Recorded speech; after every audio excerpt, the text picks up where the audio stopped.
جس آدمی پر قربانی واجب ہے اور اس نے قربانی نہیں ادا کی تو فلا تقربن، اس کو چاہیے کہ میرے عیدگاہ کے نزدیک نہ آئے۔ جو رزق دیا جاتا ہے وہ غریبوں کی وجہ سے دیا جاتا ہے، ہمیں ان کے لیے پیدا کیا کہ ہم ان کے ساتھ احسن طریقے سے حسن سلوک سے پیش آئے، جو ہمارے محمد عربی صلی اللہ علیہ وسلم کی سنت مبارکہ کے دن نہ سحری کھانی ہے اور نہ کچھ کھانا ہے، خالی یہ ان لوگوں کے لیے ہیں جو لوگ قربانی ادا کریں گے، ان کے لیے یہ رکھا گیا کہ عید نماز پڑھنے کے بعد آپ تب کچھ مت کھاؤ، اور جب وہاں سے آؤ گے تو قربانی کے گوشت سے آپ جو افطار کرو۔ ہمسائے ہوتے ہیں وہ ہمارے ساتھ شریک ہوتے ہیں کہ ہم ان کی مدد کریں گے گوشت وغیرہ بانٹنے میں، تو ہم ایسا کرتے ہیں، پھر گوشت کا حصہ اٹھاتے ہیں، ان کو الگ دیکھتے ہیں، یہ آپ کو مدد کرنے کا ہے، حالانکہ ان کا حصہ ان 3 حصوں میں نہیں آیا۔ اگر ایسا ہوا تو یہ جائز نہیں ہے، اس نے یہ قربانی کا جو معاملہ تھا یہ اس نے گڑبڑ کر دیا۔ ان کو اگر وہ معاف کریں ٹھیک ہے، نہیں تو ان کو اجرت دے دیں، یا ان کو اجرت دے کر کھانا کھلائیں، کوئی وہ اس میں قباحت نہیں ہے، لیکن جو قربانی کا حصہ ہے گوشت ہے ان کو مدد کرنے کا اس کے عوض میں آپ نے دیکھا ہوگا عام طور پر یہ ایک بات آئی کہ جو لوگ غریب ہوتے ہیں جن کو کوئی پوچھتا نہیں ہے وہ عام طور پر جمعہ کے دن انتقال کر جاتے ہیں، وہ عام طور پر یہ شب قدر کے دن انتقال کر جاتے ہیں، وہ عام طور پر عید کے دن ہی انتقال کر جاتے ہیں، کیوں؟ وہ اللہ کے نزدیک۔ ناظرین محترم السلام علیکم ورحمۃ اللہ وبرکاتہ، آپ دیکھ رہے ہیں نیوز انسائیڈر اور میں آپ کا میزبان راتری ہلال، ایک بار پھر ایک نئی نشست میں آپ کے ساتھ حاضر۔ ناظرین آج 9 ذی الحج ہے، یعنی کہ کل 10 ذی الحج کو پورے جموں کشمیر میں عید الاضحیٰ کا مقدس اور بابرکت دن جا رہا ہے۔ اس حوالے سے ہمارے ساتھ بات کرنے کے لیے موجود ہیں مفتی و قاضی عبد الرحمن صاحب، جو ایک اہم شخصیت ہیں، دین کے بارے میں جاننا چاہیں گے کہ اسلام کے دائرے کے اندر کیا کچھ فضیلت ہے اس خاص دن کی، اور اس کی تاریخ کے بارے میں جانیں گے۔ تو بالکل سیدھا ہم ان سے بات کریں گے۔ جی مفتی صاحب، سب سے پہلے آپ کا خیر مقدم ہے۔ جزاک اللہ خیر، احسن جزا، آپ کا بھی خیر مقدم ہے، آپ یہاں تشریف لائے، بہت بہت شکریہ۔ ہمیں اس کی تاریخ کے بارے میں بتائیں کہ یہ کیسے وجود میں آیا، کیوں مسلمان بنا رہے ہیں یہ سب۔ سب سے پہلے میری طرف سے تمام ملت اسلامیہ کے نونہال نوجوان اور بزرگوں اور اپنی ماؤں بہنوں کو میں دل کی عمیق گہرائیوں سے اور آپ کے میڈیا کی طرف سے بھی میں تمام لوگوں کو عید مبارک دیتا ہوں۔ یہ جو آپ پوچھ رہے ہیں کہ یہ قربانی کا واقعہ، اس کی تاریخی پس منظر کیا ہے، چونکہ سب سے پہلے ہمیں یہ بات معلوم ہونی چاہیے کہ جو ہمارا دین ہے، دین اسلام، یہ آفاقی مذہب ہے۔ آفاقی مذہب مطلب ہے کہ اس کے جتنے بھی مسائل ہیں اور یہ جو دین بنا یہ عرش پر بنا، یہ تمام دنیا کے لیے دین ہے، اور یہ تمام خالق کی کائنات کے لیے یہ رحمت والا دین ہے اور نجات والا دین ہے۔ اللہ تبارک و تعالیٰ نے اس دین کے بارے میں خود ہی فرمایا ان الدین عند اللہ الاسلام، چونکہ یہ جو اسلام ہے یہ آفاقی مذہب ہے، اور اس کے مسائل جو اور اس کے قوانین ضوابط جو مرتب ہوئے وہ عرش پر مرتب ہوئے۔ یہ کسی نہ پارٹی کا نام ہے، اور نہ یہ کسی ملک کا نام ہے، اور نہ یہ کسی تنظیم کا نام ہے، یہ آفاقی مذہب ہے۔ یہ پہلی بات ہمیں سمجھ لینی چاہیے، چونکہ یہ دین وجود میں آیا ہے، اس کے لیے ہم نے اللہ تبارک و تعالیٰ نے فرمایا کہ تم میری عبادت کرو۔ اللہ تبارک و تعالیٰ نے جس وقت ملائکہ کو پیدا فرمایا اور اللہ تبارک و تعالیٰ کی وہ عبادت کرتے تھے، ایک ذرہ بر وہ فرق نہیں کرتے تھے، لا یعصون اللہ ما امرهم ویفعلون ما یؤمرون، چونکہ اللہ تبارک و تعالیٰ نے پھر اس اشرف المخلوقات کو پیدا فرمایا، اور اشرف المخلوقات کو پیدا فرمانے کے بعد یہ ہوا کہ یہ میری عبادت کریں، یہ مجھے پہچانیں، یہ مجھے اچھی طرح میرا انٹروڈکشن عام ہو جائے خلقت کو، اسی لیے اللہ تبارک و تعالیٰ نے پیدا فرمایا ہے۔ اور اللہ تبارک و تعالیٰ نے اسی طرح جو پہلے پیغمبر آئے حضرت آدم علیہ الصلاۃ والسلام، ان کی شریعت میں بھی قربانی تھی۔ حضرت نوح آئے، حضرت ادریس آئے، حضرت شیس آئے، حضرت یعقوب آئے، حضرت سلیمان آئے، کم و پیش 1,24,000 پیغمبر تشریف لائے اس دنیا میں. ہر ملت میں اس پیغمبر کے دور میں قربانی کا تصور تھا اور ہے اور رہے گا.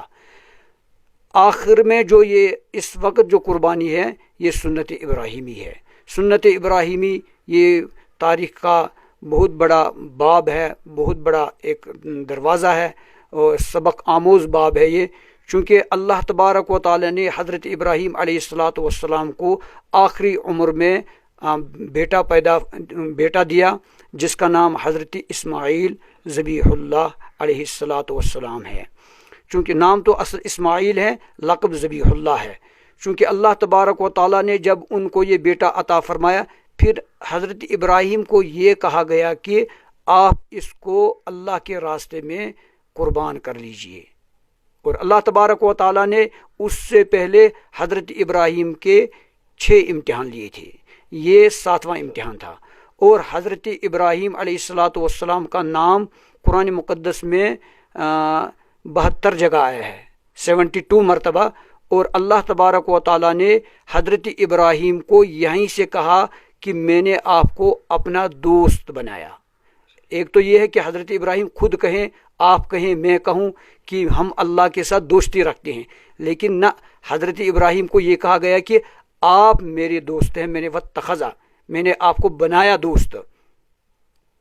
چونکہ اللہ تبارک و تعالیٰ نے حضرت ابراہیم علیہ السلام کو ان 6 امتحانوں میں مارکس برابر 100 میں سے 100 دیے.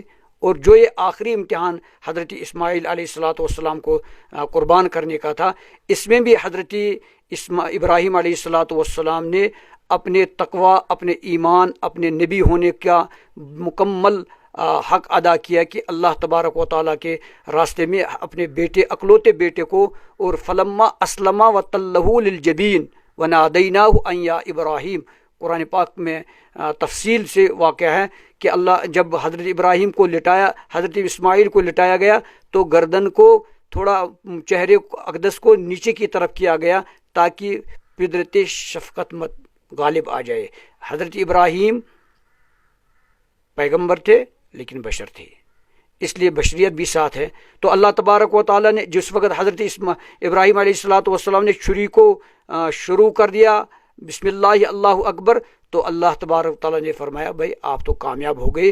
اللہ تعالیٰ نے جنت سے دمبا لایا اور انہوں نے وہ ذبح کیا. وہ تاریخی منظر ہے، وہ بڑی تفصیل سے کتابوں میں آیا ہے. تو آتے آتے یہ ابراہیمی سنت حضرت محمد عربی صلی اللہ علیہ وسلم تک پہنچی. ہمیں کیا کہا گیا کہ آپ ایک حصہ جو آپ کو واجب ہوتا ہے وہ آپ اللہ تبارک و تعالیٰ کے راستے میں جانور ذبح کیجئے.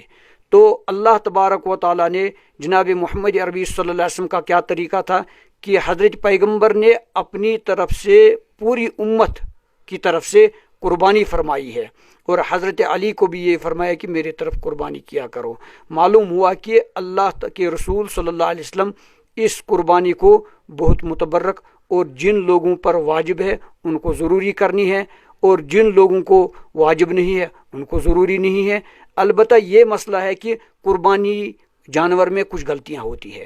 وہ یہ کہ ہم اپنی جو عظمت ہے، اس کی عظمت کیا کہ جس وقت یہ قربان کا جانور ذبح ہوتا ہے، خون کا قطرہ، پہلا قطرہ گرنے سے پہلے زمین پر اس آدمی کے گناہ بخشے دیے جاتے ہیں، معاف کیے جاتے ہیں، قربانی کے خون کا قطرہ گرنے سے پہلے. اور اس کے بعد دیکھ لیجئے جتنے بال اس کے بدن پر ہوں گے اتنے گناہ معاف ہوں گے. اور اس کے بعد دیکھ لیجئے کہ اس کے خون کا، اس کے گوشت کا، اس کے پوست کا، اس کے سینگوں کا، کانوں کا وزن کیا جائے گا کل، حتیٰ کہ بول یعنی اس کے پیشاب کا بھی وزن کیا جائے گا.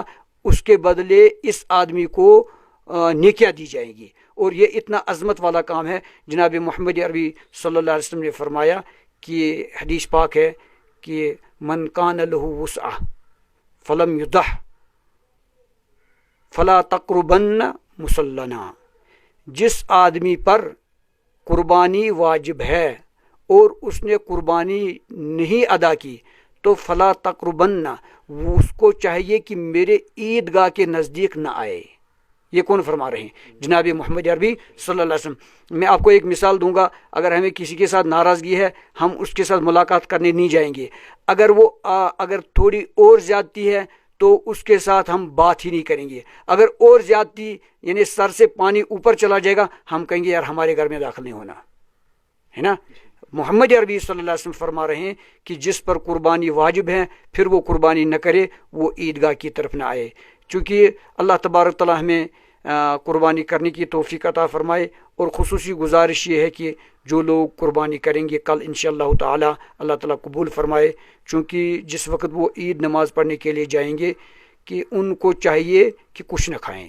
یہ سنت ہے. سنت یہی ہے کہ کچھ نہ کھائیں اور ادھر سے آ کر گوشت کھائیں قربانی والا، اسی سے افطار کریں. لیکن ہمارے یہاں کیا ہوتا ہے کہ ہم عرفے کے دن ہی اتنی ورائٹیاں بناتے ہیں کہ صبح پھر ہم گوشت کھانے کے لیے تیار نہیں ہوتے ہیں، جبکہ یہ ورائٹیاں کتابوں میں سنت میں ثابت نہیں ہیں. لیکن جناب محمد عربی صلی اللہ علیہ وسلم کی سنت یہ ثابت ہے. فرمایا گیا کہ ایک سنت پر عمل کرنے سے 100 ان لوگوں کا جنہوں نے اب اللہ کے راستے میں جان دی ہوگی، ان ایک سنت کو زندہ کرنے کا اتنا ثواب ہے. چونکہ اس کے بعد قربانی میں جتنی بھی کوئی غلطیاں ہوتی ہے، آج گرمی کا موسم ہے اور اس میں پھر انگلیاں بھی اٹھتی ہے، پھر ہمیں گوشت کا احترام کرنا ہے، چمڑے کا احترام کرنا ہے، خون کا احترام کرنا ہے، اس کے گوبر کا احترام کرنا ہے، جبکہ وہ ہمارے میزان میں ہمارے کل نیکیاں اس کے بدلے لکھی جائے گی. اس کو زمین میں دفن کیا جائے گوشت کو، اور اس کو خون کو اور گوشت کو اس طرح بانٹا جائے جس طرح پیغمبر علیہ الصلوۃ والسلام نے فرمایا تھا کہ اپنے اس جانور کو گھر میں لاؤ، اس کو تھوڑا سا پیار محبت سے کچھ دن پالو، تو اس کے بعد اس کو ذبح کرنا ہے، کیونکہ یہ ساری جو ہے عبادت مانی جائے گی. تو ایسا بھی دیکھنے کو کچھ لوگ اتنے بزی رہتے ہیں اپنے شیڈول میں کہ وہ اپنے جانوروں کو مختلف اداروں میں سیدھا پیسے ٹرانسفر کر کے وہاں پہ کرا دیتے ہیں. کس حد تک واجب ہے؟ جی جو اصل طریقہ یہی ہے کہ انسان کو جب قربانی کرنی ہو اس جانور کو لائے اور اس جانور کے ساتھ پیار محبت کرے، اس جانور کو کھلائے پلائے، اس کو موٹا تازہ بنائے، اور جتنے دنوں میں یہ اس کو پالے گا پوسے گا اس کے دل میں انسیت پیدا ہوگی.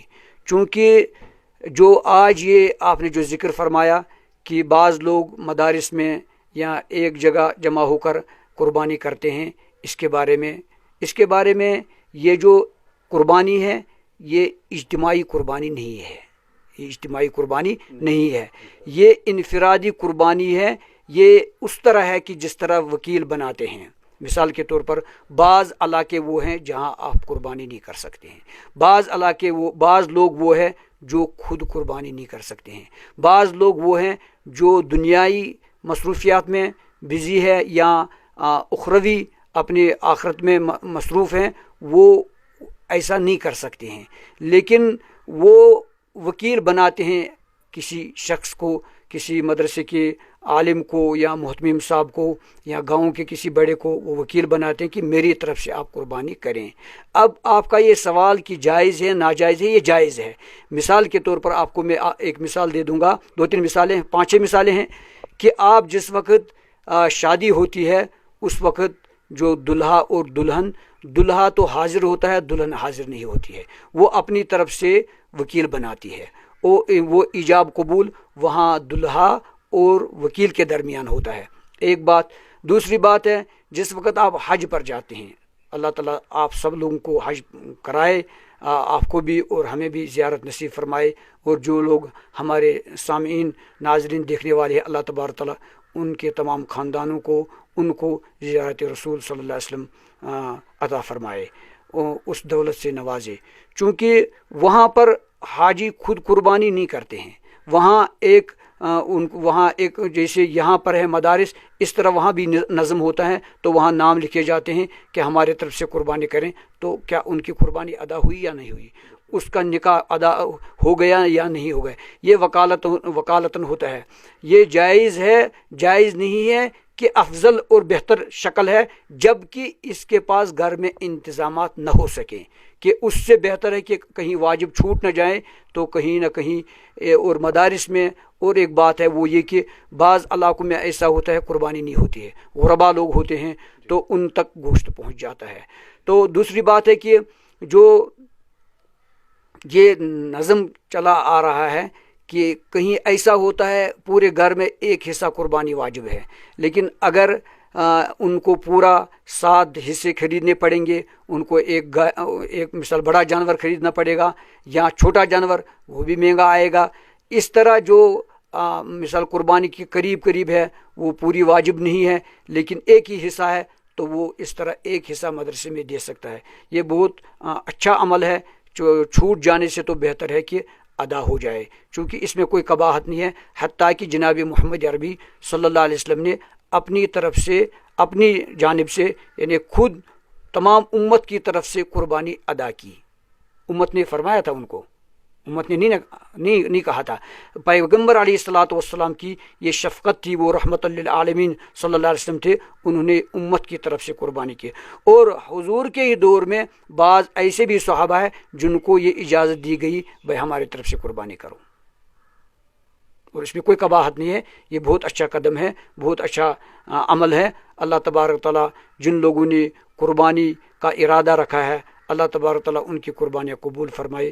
جی، کچھ لوگ ایسے بھی ہیں جو عید کے دن پورا دن اپنا روزہ رکھتے ہیں، سوچتے ہیں اس سے یہ کوئی افضل ترین چیز ہے، کیا کہنا ہے؟ سنت طریقہ جو ہے پورے دن عید کے دن روزہ رکھنا حرام ہے۔ پورے دن جس طرح ہم رمضان میں رکھتے ہیں اسی طرح روزہ رکھنا حرام ہے، یا نوافل روزہ رکھیں گے۔ عید کے دن نہ سحری کھانی ہے اور نہ کچھ کھانا ہے، خالی یہ ان لوگوں کے لیے ہیں جو لوگ قربانی ادا کریں گے، ان کے لیے یہ رکھا گیا کہ عید نماز پڑھنے کے بعد آپ تب کچھ مت کھاؤ، اور جب وہاں سے آؤ گے تو قربانی کے گوشت سے آپ افطار کرو، یعنی اس میں وہ برکت والا گوشت ہے وہ کھاؤ۔ یہ ان کو ہے جن کو قربانی واجب ہے، جن کو قربانی واجب نہیں ہے ان کو روزہ نہیں رکھنا ہے۔ دیکھیں بڑی چھوٹی عید پر آپ کو سنت کا طریقہ یہ ہے کہ آپ جب عیدگاہ کی طرف تشریف لے جائیں تو ایک کھجور یا 3 کھجور یا 5 کھجور تا کھجور آپ کھا کر عیدگاہ چلے جائیں۔ آج کے جو عید الاضحیٰ ہے اس پر آپ کو یہ سنت ہے کہ آپ جب وہاں سے آئیں تو قربانی کا گوشت جو ہے وہ تناول فرمائے۔ ضروری فرض نہیں ہے، واجب نہیں ہے، ایک سنت ہے، چونکہ جس وقت ہم کل قبر میں جائیں گے ہم تڑپیں گے، ہائی کاش ہم نے ایک سنت پر عمل کیا ہوتا۔ تو یہ چیزیں ہمیں کل ضرورت آئیں گے، ان چیزوں سے ہمیں کل انشاءاللہ تعالی محمد عربی صلی اللہ علیہ وسلم کی دین میں ان کے سنتوں میں 100% کامیابی ہے، باقی کسی طریقے پر میں کامیابی نہیں ہے۔ جو لوگ اپنے گھروں میں قربانی کرتے ہیں، یعنی کہ جانوروں کو ذبح کرتے ہیں، اس کے کتنے حصے ہونے چاہیے شرعی حساب سے؟ دین کے دائرے کے اندر کتنے حصے ہونے چاہیے جانور کے گوشت کو، اور کہاں کہاں بیچنا ہے؟ دیکھیے جو بڑا جانور ہے اس میں 7 حصے ہوتے ہیں، اور 7 حصوں میں یعنی 7 افراد اس میں شامل ہو سکتے ہیں۔ 7 افراد وہ شامل ہو سکتے ہیں جن پر قربانی واجب ہے۔ اگر آپ حضور کے نام پر قربانی کر سکتے ہیں اور کرنا چاہیے، حق ہے ہمیں، اور آپ صحابہ کے نام پر قربانی کا حصہ رکھ سکتے ہیں۔ آپ تابعین، تبع تابعین، بزرگان دین، اولیاء کرام اپنے پیر و مرشد کے نام پر قربانی رکھ سکتے ہیں۔ یہ ہو گئے یہ 7 نام، لیکن پہلے یہ ہے کہ اس آدمی کو قربانی میں نام لکھا جائے، اس کے نام پر کی جائے جس پر قربانی واجب ہے۔ بڑا جانور جو ہے اس میں 7 حصے ہیں، جو چھوٹا جانور ہے اس میں 1 حصہ ہے۔ اگر آپ کے پاس ایک جانور ہے چھوٹا تو آپ کو اپنی جو قربانی واجب ہوتی ہے اسی پر اپنا نام درج کرائیں، اور اپنے نام پر قربانی جو کرنی ہے وہ انشاءاللہ ادا ہو جائے گی اور قبول بھی ہو جائے گی۔ چونکہ جس وقت آپ قربانی کریں گے تو قربانی میں ایسا ہوتا ہے کہ ہم دور دور تک گوشت بیچتے ہیں، یعنی پہنچاتے ہیں، یہ کہیں نہیں لکھا ہے۔ قربانی کو 3 حصے کرنے ہیں، قربانی کے گوشت کو 3 حصے کرنے ہیں۔ پہلے آپ نے تو یہ بات چھیڑ دی، اب جس وقت ہم قربانی کا جانور ذبح کریں گے، ذبح کرنے سے پہلے ہم جو چھریاں ہیں وہ اس کے سامنے تیز نہیں کریں گے، ٹھیک؟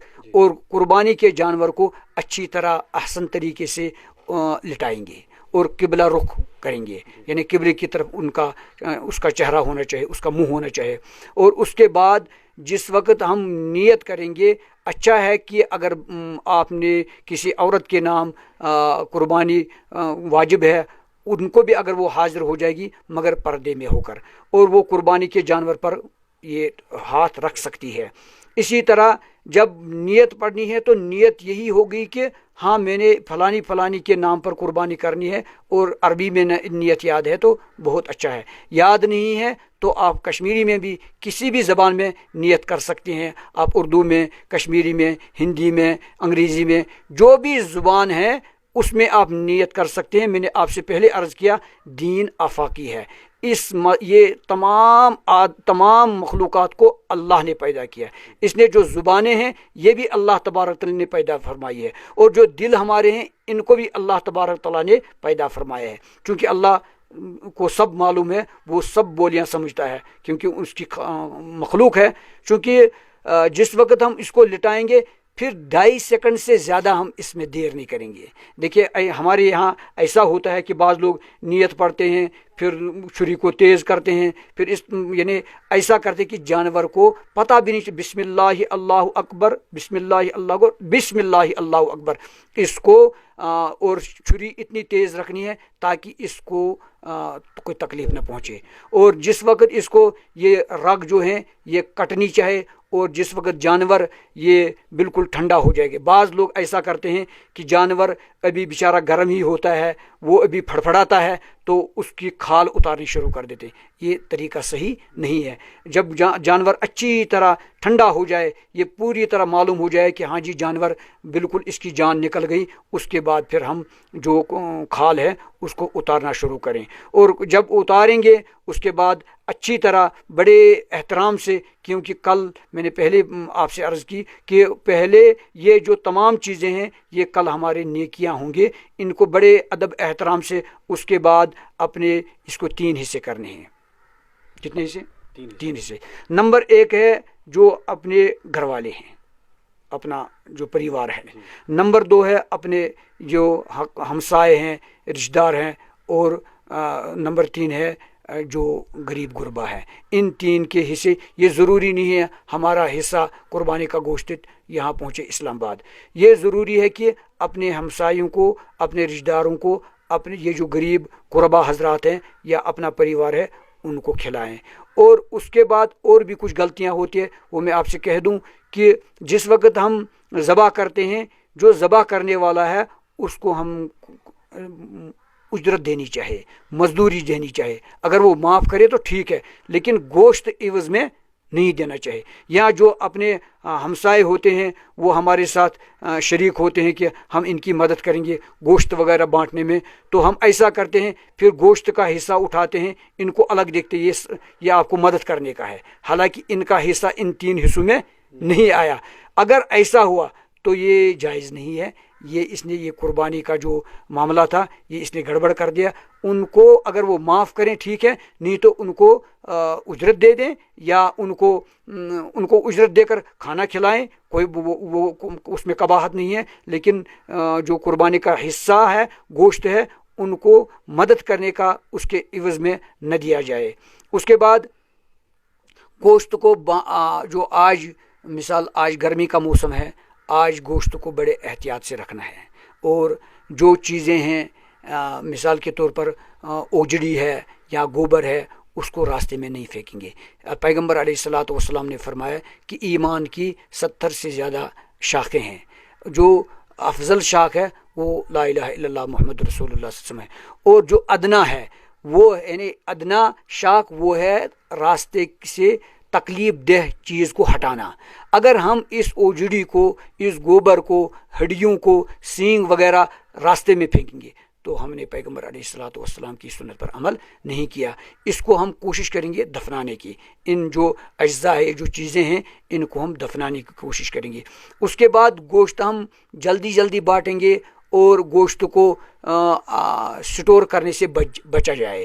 اگر کوئی ایسی ٹیکنالوجی ہے کہ کوئی جانتا ہے ایسا طریقہ گوشت کو رکھنے میں کوئی قباحت نہیں، آپ 6 مہینے بھی رکھ سکتے ہیں گوشت کو، لیکن ایسا نہ ہو کہ آپ گوشت رکھیں اور پھر اس میں کیڑے پڑ جائیں اور تعفن ہو جائے، کہیں بیماریوں کا شکار نہ ہو جائے، پھر دوسرے لوگ بھی ہم پر انگلیاں اٹھاتے۔ اس سے بہتر کہ ہم اپنے آپ کو پہلے سنبھالیں کہ وہ اس دین کو نہ بگاڑیں۔ یہ دین آفاقی ہے، یہ دین صاف ستھرا دین ہے، یہ دین مہذب دین ہے، اس دین میں صفائی طہارت ہے۔ تو اس دین کو اس قربان دین سمجھ کر لوگوں کے دلوں میں دین کی نکہت نہیں ہونی چاہیے، دین کی قباحت ظاہر کریں کہ دین خود صاف ہے، پاک ہے، مطہر، یعنی یہ آسمانی دین ہے، یہ پیغمبر والا دین ہے، یہ اللہ تبارک و تعالیٰ کا بنایا ہوا دین ہے، اس لیے ان چیزوں سے ہم احتراز کریں۔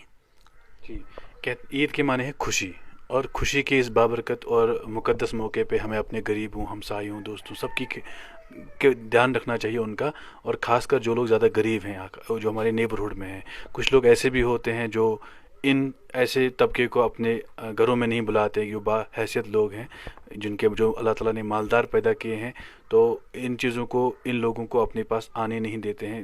اس چیز سے آپ ان کے لیے، ایسے لوگوں کے لیے کوئی میسیج آپ کی طرف سے؟ چونکہ آپ نے بہت اچھا سوال پوچھا،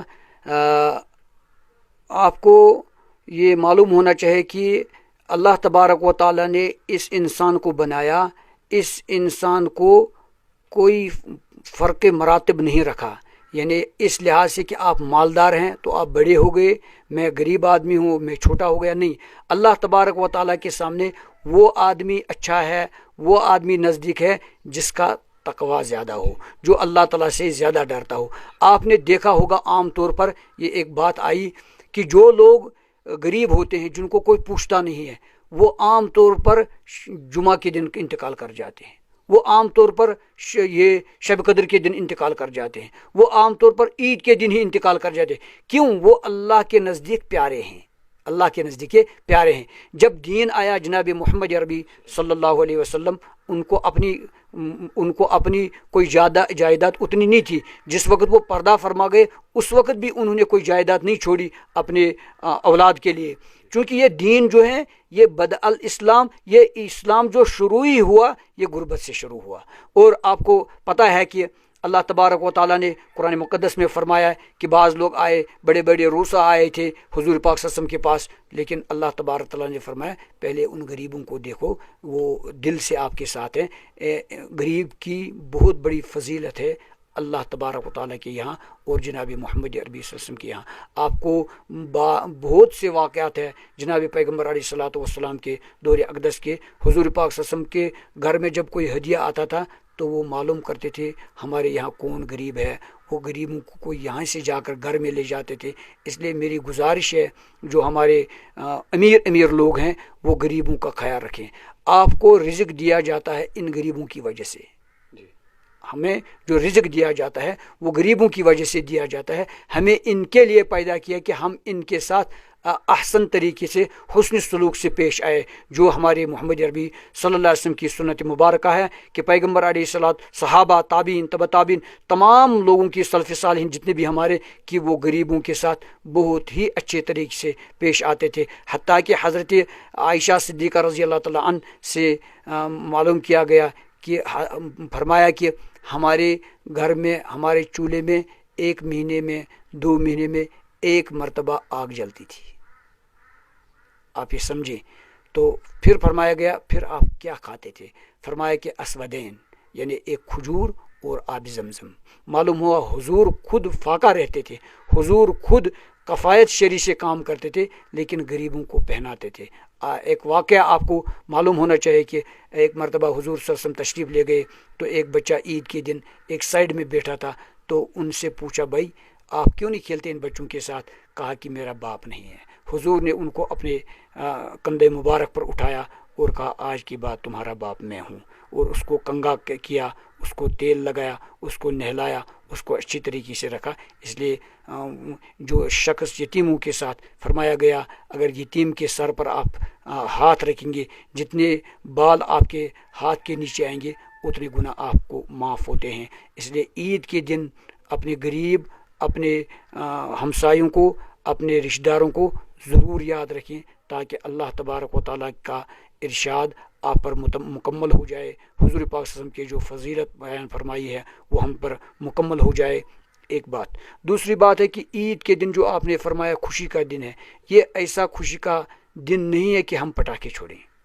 دیکھیں میرے بھائی، ہم اس وقت ہم کس دلدل میں پھنسے ہوئے ہیں یہ ہم خود ہی جانتے ہیں، چونکہ ہمارے یہاں غریب لڑکیاں ہیں جن کو شادی کا انتظام نہیں ہے، ہمارے یہاں یتیم بچے ہیں جو فاقہ کشی کرتے ہیں، ہمارے یہاں غریب عورتیں ہیں جو فاقہ کشی کرتے ہیں، ہمارے یہاں غریب بچے ہیں جن کے کپڑے نہیں ہوتے، جن کو کتابوں کا انتظام نہیں ہے۔